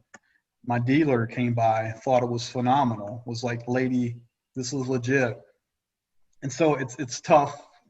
You get broken a little bit, and like, she owes me $5,000, which honestly I could care less about. She's not going to pay me, and like, whatever. So it's like, then you have these bitter feelings, and it's how do you get over these bitter feelings when you just want to press on and move forward and go on? So that's a struggle. We've always had happy customers, happy clients when the jobs are done, and to not have that at the end of the day when you've gone the extra mile, and it sucks, and so that's kind of what I'm facing this week, and I'm not even sure what's going to happen. I'm probably not going to work on site tomorrow. I'll probably stay home, get some designs estimates done. But as far as like on a broad side of struggle is pretty much being a one-man band where you're literally doing all the work, and you come home and you want to be with your kids and you want to spend time with your wife, and all you can freaking think about is what you're going to do at 7 a.m. in the morning.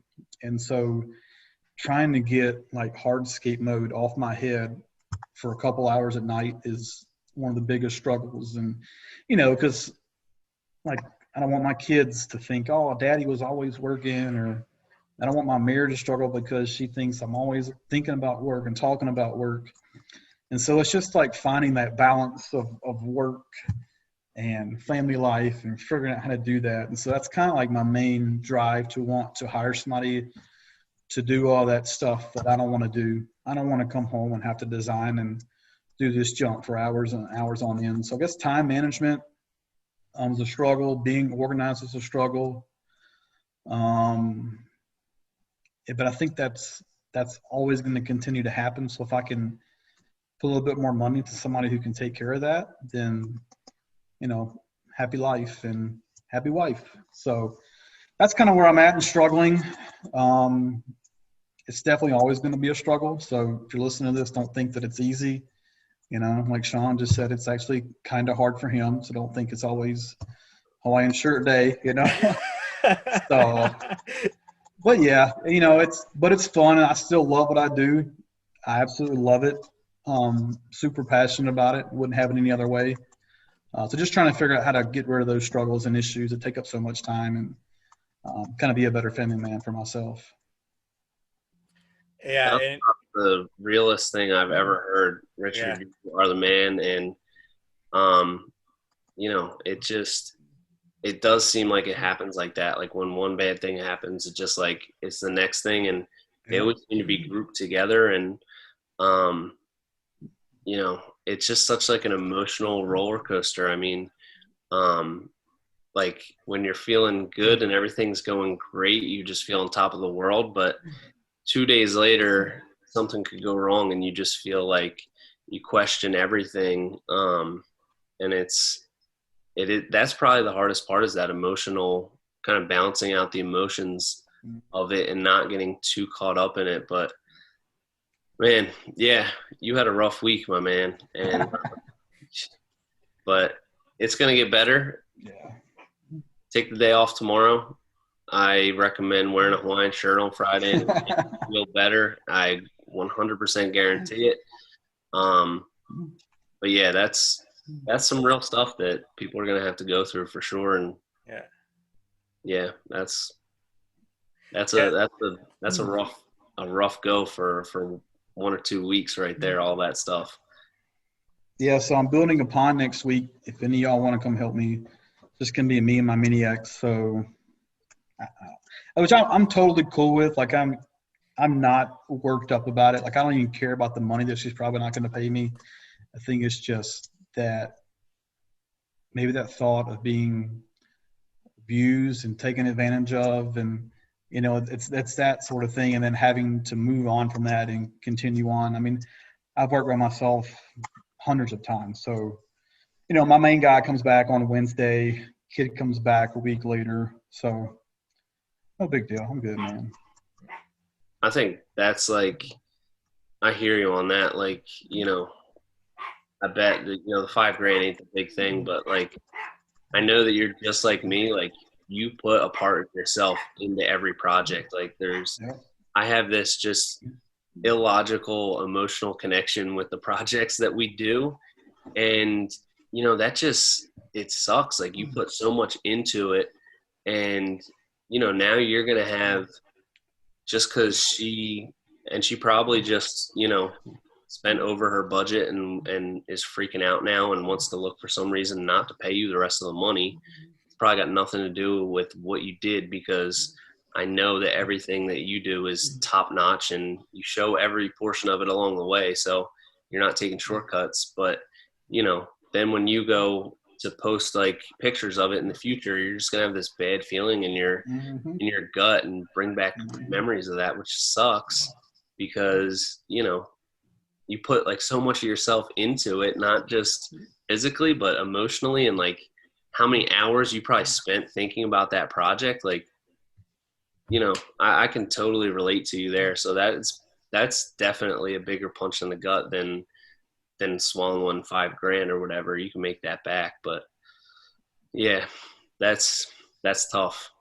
It's been a little while since I've had one of those clients, but they do come up every once in a while, and it just sucks. And you hope that the next one's going to be better and be like super appreciative, and and they will.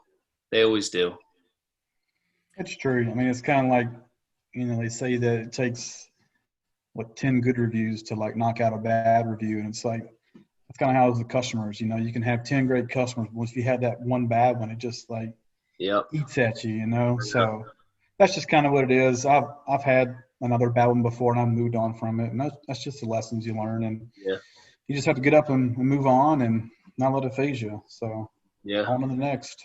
Yep. Yeah. And like Sean was saying, you guys put so much, heart and soul into your projects, into your designs. So there's no doubt that it's hard to remove yourself from the business. It's hard to not make something not personal, because it is a piece of you that you are leaving behind there, that you have designed, that you've put your blood, sweat, and tears, quite literally in Richard's business's case. And that it's difficult to remove yourself from that and to not let that bleed into your family life, into the time at home. And no doubt your mind is still on it. And so I ask you guys, how do you put your boundaries on your business from your home life? How do you not make those two kind of do you guys put boundaries on that? Do you still work at times when you come home after regular working hours, or do you set a boundary on that?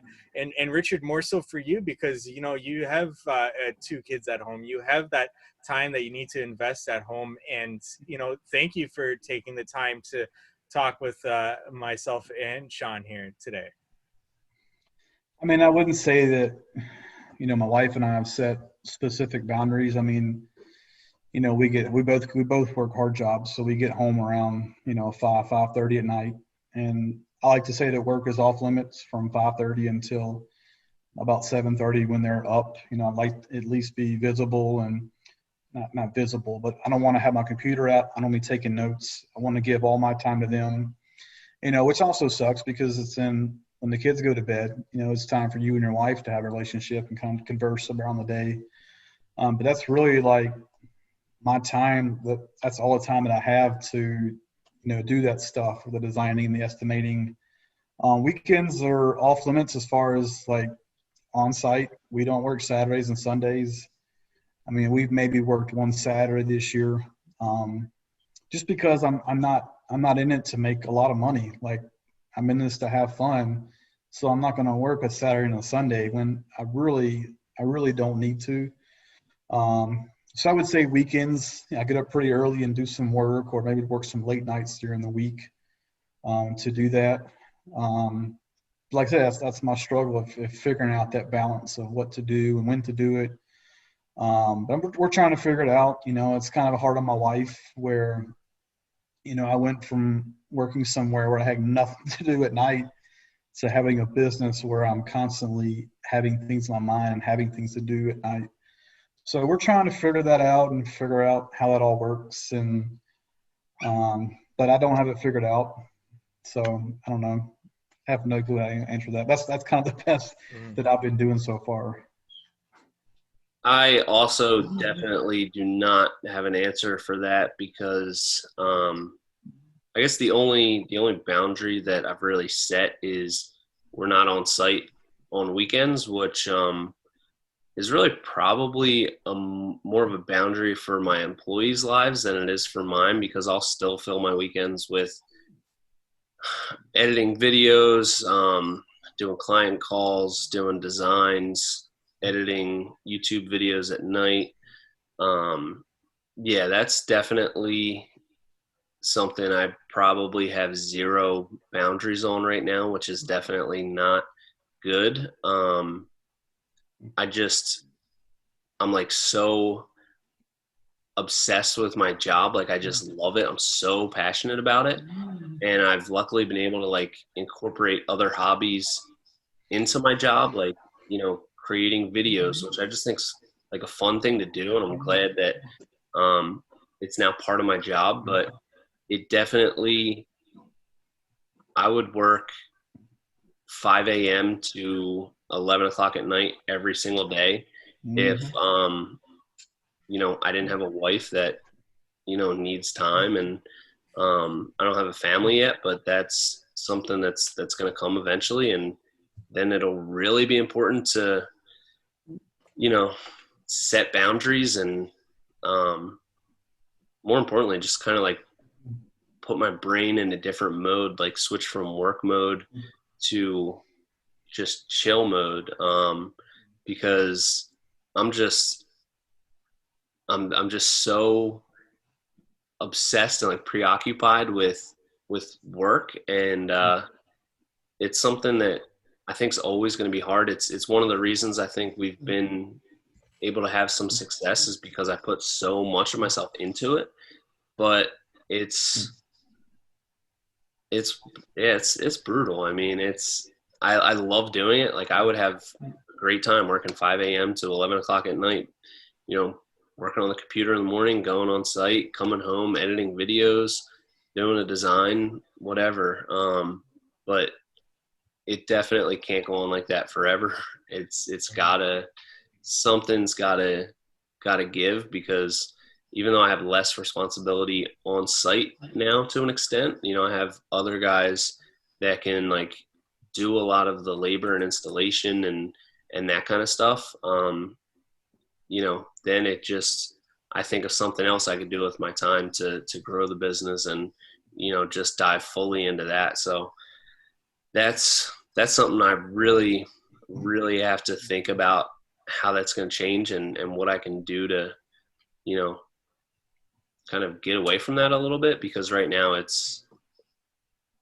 there's zero boundary on that, I would say. And guys, do you have like, we've gone over the time I told you, but do you have like 5 to 10 minutes to answer a couple more questions here that kind of have come up? Yeah, I'm good, man. I just told you my, boundary situation. So well, too much, Michael. Sean's good. Sean edits videos till midnight every night. He's going. All right. So running off of everything that you guys have said there, and let's go the customer route. Let's go having that tough customer that's going to question your installation methods, question this, that, how do you guys deal with that? Because that is such an important question that is so crucial. And like, if they're questioning your installation methods, do you print off like an ICPI cross section and show them what you did? Or do you just kind of, walk them through it? Is this discussed beforehand, prior to your contract signing, your installation method, dealing with that customer, that problem customer? How do you do that? Well, I don't really have any issues with people questioning my methods. If anything, I get more questions on why I'm doing concrete edging than anything else. I don't know why that is, but I think whenever I'm meeting with somebody, I'm always explaining the process of how we do it, because people don't know how to do it. And so when you tell them you're going to take out 11 inches of existing soil, like, they're thinking, wow, that's a lot of work. And so then they know how much work goes in it. And that way, when they get a price of $35,000, they know, because I've talked them through the whole process. Hey, we're going to take out 11 inches of soil. We're going to bring in 35 ton of limestone compacted. And then we're going to do this. And then we're going to do this. I include that in my contract, exactly how we're going to build it, just because, I want them to know exactly how it's done. So when they get that price tag of whatever, or if they're comparing apples to oranges, or to get some sort of apples to apples comparison, to know how we're doing it. But really not until this customer I have now that's questioning my installation practices.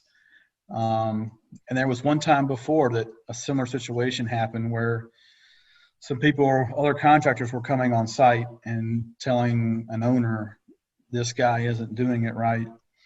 And that one ended up where I scheduled a meeting with the owner, with the contractors, and brought out a level and showed them exactly it was spot on with how it's supposed to be built. And I had some ISTPI specs as well. I had some stuff from Checo Block that I brought out.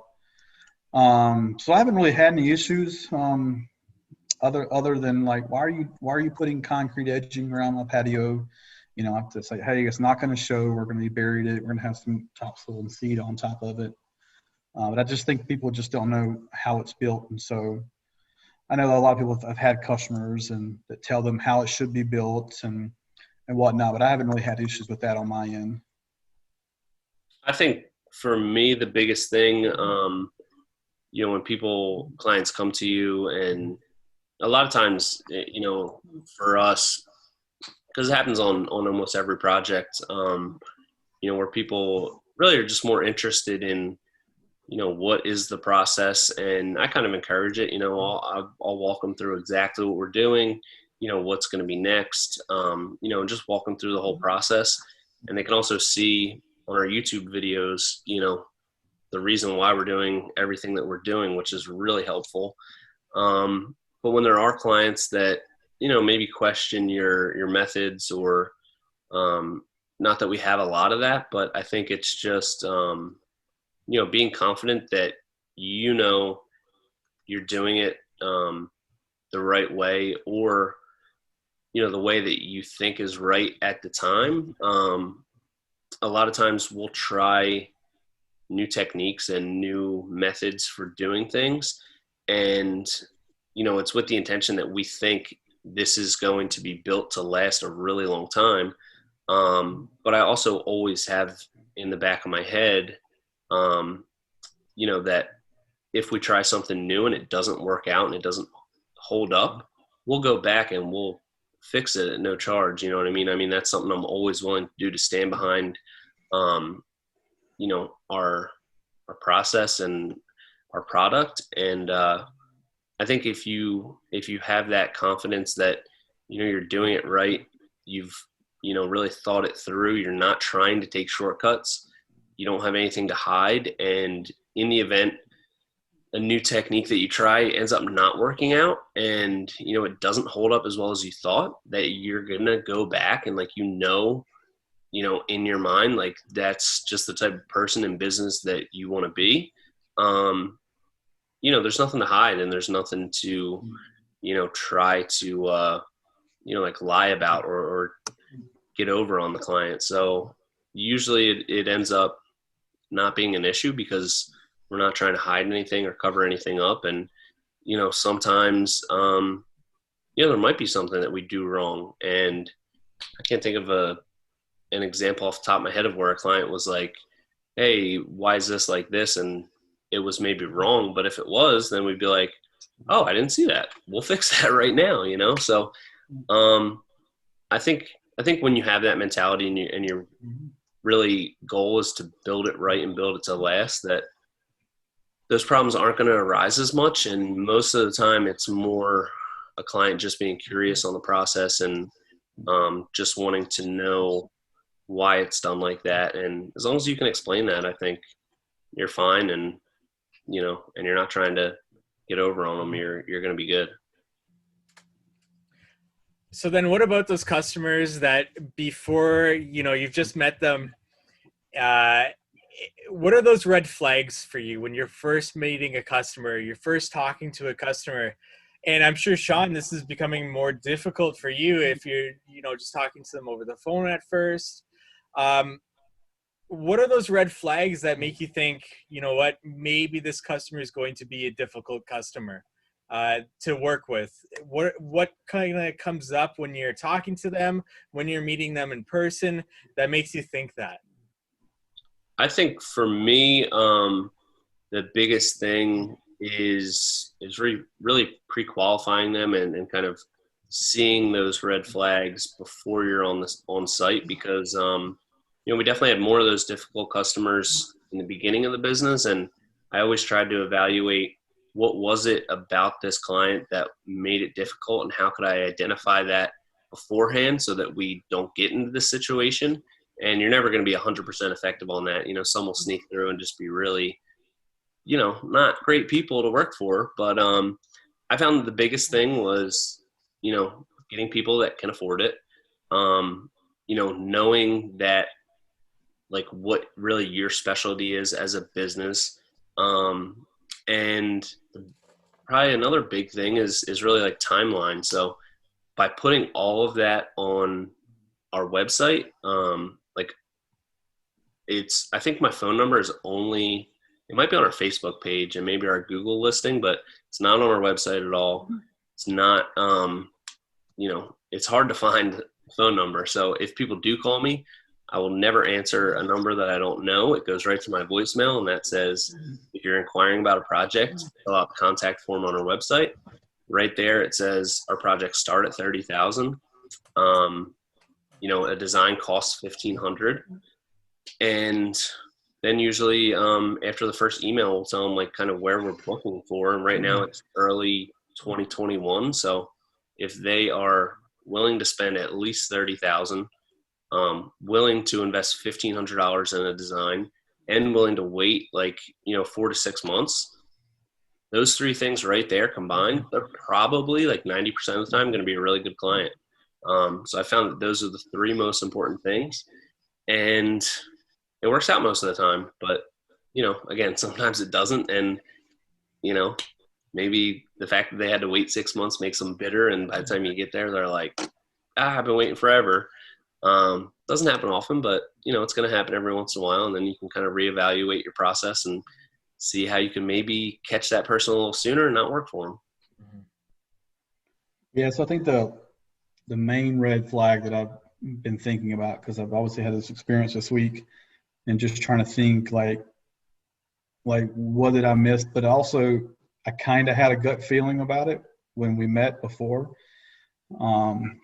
Sometimes I get these gut feelings and they end up being phenomenal customers. So you only have a small amount of time to meet with these people to kind of gather some information. But I think the common denominator here with this customer and a past customer that I had that was an issue as well is they didn't respect my time. I feel like they wasted my time. They constantly wanted to meet with me. They wanted me to come to their house, bring them more samples. They wanted to change the design. They were just super indecisive, couldn't make their minds up. And and so it's hard. So it's like, how do you, when you meet with a customer and you give a design, you give a quote, and they want to change things, and then they want to change things some more, and and then they keep changing things, and you're just like, Richard, like, this is not going to end well. So it's like, how do you end that relationship? So it's hard to say no to somebody you've been working with for so long. You got so much invested in, but I feel like those are the issues. Those are the customers that bring issues to me. So I'm trying to get better at pre-qualifying. I'm horrible at it. I always want to take advantage of every lead I can to sell myself, sell my vision, to them. And so that's tough. But from what I've been gathering, it's the people that don't respect my time and want to take advantage of my time that end up being the more troublesome customers. Definitely. Yeah. I can definitely agree with that. Like, people that, and that was one big thing that I've realized by not meeting with clients in person is that, because a lot of those people that I would meet with, it's like, they just want you to come out to like pick your brain and all that kind of stuff. So it's like, I'm not going to come out on site because, number one, I don't really need to. There's nothing that I need on site. Like, I can get it from a picture and a survey. And, I want to give as much of my time to my current client that I can. So I'm doing all this stuff really on site, like in my truck, taking, maybe one client call a day. And, when people are okay with that kind of setup where they know I'm not going to come out to their house to meet them initially so they can pick my brain, and it's not, if you feel like it's more of a almost like interrogation of an investigation and like an interview of you, I think that's a red flag. And I think our kind of brand image of like fun and excitement around what we do attracts people that are excited about the project. So like, that's one of the biggest things I look for is how excited are they, at the prospect of us doing their project. And I want to work with people that are, really into it and excited because I'm going to be excited about it. And if it's, you kind of get that sense of people that are going into it and they already feel like from the very beginning that you're out to rip them off. Those are the people that I try to kind of identify right away and just say, well, you're looking at starting at 50 or 60 grand for, these ideas that you're saying. I don't try to like, kind of sell myself to them. I just kind of give them the facts and say, this is kind of what it is. You think about it. Call me back if you want to, talk about design. But it's hard to get out of that mindset of, and when you start out from like, you're really building a business from nothing, you want to like capture every lead and turn every lead into a good project. But, every lead is not a good, a good potential client. So that's always a struggle and something I've always been trying to kind of refine and have like our website and our marketing and all of that stuff kind of help weed out, those kind of people and really like attract the right type of client for us. Definitely. Well, Richard and Sean, I appreciate your time and everything that we've talked about. We've been going quite in depth here, and I've held you up way too long. But it was too good to not let it go. Now I did get one question come in from Instagram from that quick post I put out there as we started the interview. And that was from Jeremy Swihart of J Squared Outdoor asking you guys, who has the better inlays? I'm gonna go with Richard because I think his are more difficult. Because curves are a really tough thing, and like that's what I mean. Just like the tiniest bit of like a flow of a curve can turn it from something that just looks like something you put in there for absolutely no reason, just to like try to do something. But he has a way of doing it in just like this, it's not like a perfect circle. It's like, but the proportions and like the flow of the curve is something you can just really tell that he puts a lot of time into. And that's something that I really appreciate when I see, because it's just so subtle and it's so hard to really, get that line perfect. And I know how much you have to play around with, those little yellow sticks that you put down. And that's tough. I think we both have a little bit of different style on inlays and stuff, but just the subtleties in those curves are just so top notch. And I think that's something that Richard has, just, I don't think there's really too many people that have that, subtlety to it. That's so important. And he seems to nail it every time. So I'm going to give it to Richard on that one for sure. Deck inlays, I got you beat right now, bro. I mean, we'll see. We'll see in a couple of years once you really get into the deck game, but I can take the hat for that one for now, I guess. Yeah, I mean, of course I can't say myself. I think, like for Sean, what I've learned from his inlays and kind of what you've been able to tell from my past projects is I feel like that first year and a half I was doing sick inlays. I'm not going to lie, and I know how much time went into that. And I know how much my back hurt from all those stinking cuts we made. So I'm really pushing for more labor efficient inlays this year. We haven't done a lot of crazy stuff. It's been a kind of a weird year where I've had a lot of customers who kind of know what they want and kind of know what design they want and what materials. And it's been kind of hard for me because I have that creative outlet that I have to release. So we haven't done a lot of crazy stuff this year. But Sean and his no-cut, inlays, which there's some cuts in there, Sean. You can't post that. You've got some cuts in there, man. Only the real pros spot those, because I posted one yesterday, and there are 2 cuts in there. But it's still 2 cuts is still a no-cut patio in my mind. You could maybe even find 2 broken pavers that you pop in there that you didn't cut. That's close enough for me to call it a 0-cut patio. But yeah, and almost all of my inlays, like the first 2 years, were all some sort of curve or circle. And I really got tired of bending over with a concrete saw for that long. And that's probably one of the main things that led me to, look for some other ways to do things a little bit more labor efficient, I guess.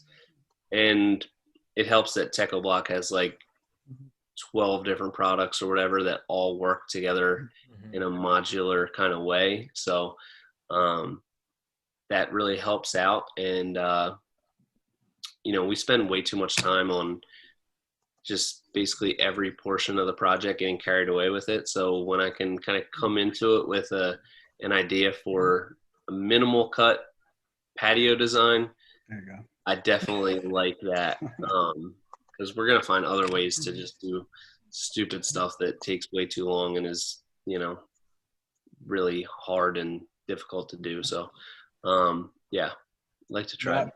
I've got a possible job that's going to pop.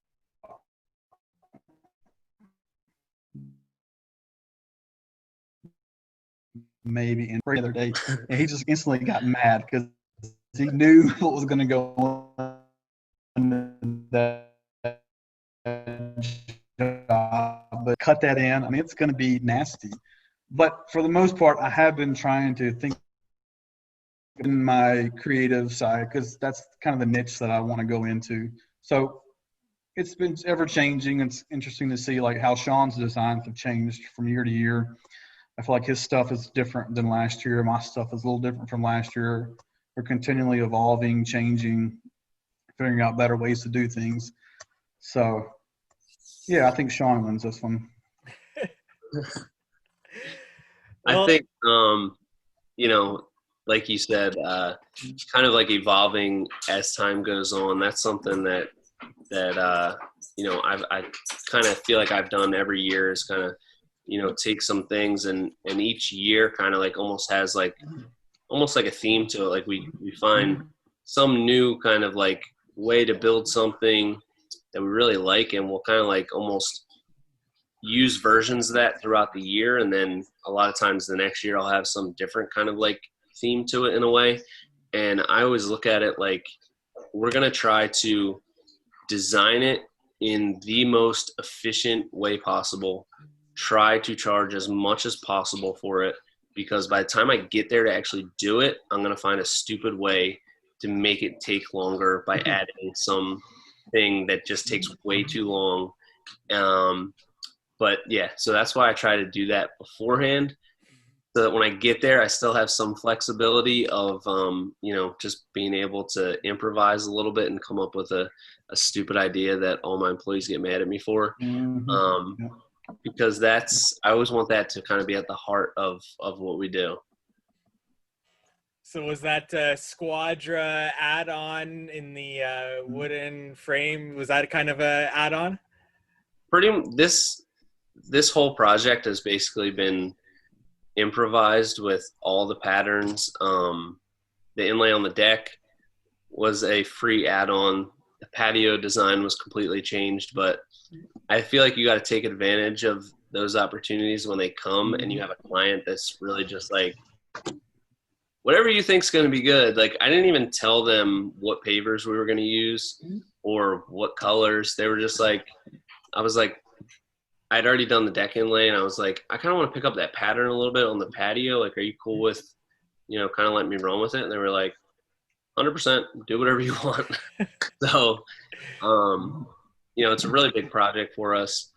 I know we're going to get awesome pictures. So there's usually like one or two of those a year where it's like, I know it's going to be worth it. The profit margins could have been way higher if I just did what was on the initial rendering, and they probably would have been super happy. But it's those little things that you do that are going to be your marketing for the future. And that's really what's going to define your brand. And, the next time we do a project like that, I will be able to show pictures of this and, tell that future client what it really should have costed, and pretend like that's what I did charge, instead of, the deal that these people get, because I'm just adding in stuff all willy-nilly. And I really got carried away with this one, just throwing efficiency and timeline completely out the window and just kind of losing my mind on this one. But it's been fun. The clients are cool. It's Hawaiian Shirt Friday tomorrow. It's all good.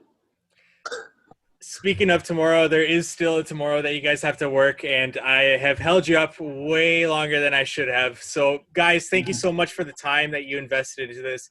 I know it's going to help out a lot of people. Let's go to closing remarks and where our audience can find you. Anything else that you want to talk about that we haven't talked about? Anything that we talked about that you want to just like emphasize one more time? And then where our audience can find you online, whoever wants to start. I'd say, just Instagram, Facebook, LinkedIn, TikTok, all Premier Outdoor, YouTube, Premier Outdoor Living LLC. And, just find people like Richard that you can, kind of create a camaraderie with, because we've gone back and forth so much over Instagram and everything. And, find like-minded people that you can relate to.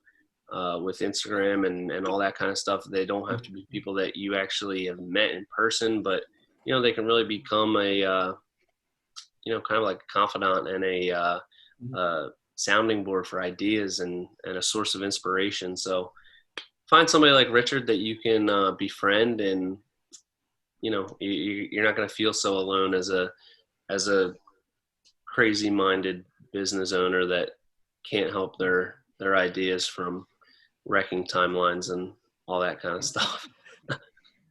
Yeah, I mean, I think it's just kind of close this out. I think it's pretty cool, just kind of thinking about like my past 2 years, even before I started my business. I'd just discovered Instagram like a year before I started my own thing. And so I found Sean on there and was following his work, and a couple other guys that were like Dan Wasson. Was really inspired by Dan. He's down in Indianapolis.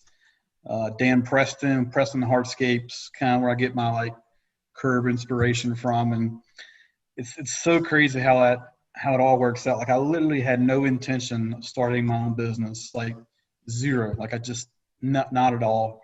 And I was following these guys, and I was always artsy, and just watching their stories, seeing their pictures, it just inspired me day by day, and it kind of like shaped me and who I am.